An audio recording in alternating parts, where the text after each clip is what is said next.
Sir ఇంకో 50 ఇవ్వండి sir, అయినా ఖాళీకి వెళ్ళాలి. ఖాళీగా ఎందుకు వెళ్తాం? 10 రోజులు నాకు ఇద్దరం కలిసి వెళ్దాం. నాన్న రేల్టమ్మ నన్ను తెచ్చావా? తెచ్చాను రా, రైల్వే స్టేషన్ ప్లాట్ఫామ్ ఉంది, తెచ్చి తెచ్చుకో. ఓకే.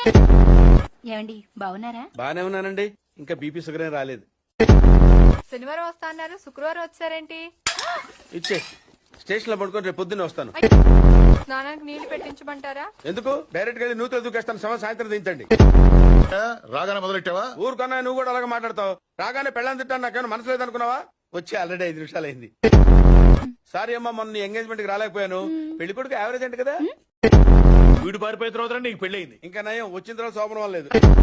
ఏమండి కాఫీ? శాస్త్రదే ఆ, ఏంటి సెకండ్ డేకి తీసారా? రేపటి నుంచి కాఫీ అడిగితే అడుక్కున్నాడు పోసినట్టు దోశట్లు పోస్తారా?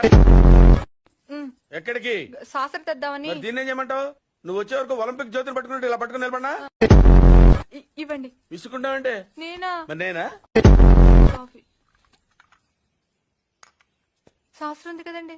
శాస్త్రంలో కప్పులో కాఫీ ఉంటే సరిపోద్దా? కాఫీ వేడిగా ఉండక్కర్లేదా? మన వాడు కానప్పుడు మనవాడైతే ఏంటి, తొక్క ఎవడైతే ఏంటి?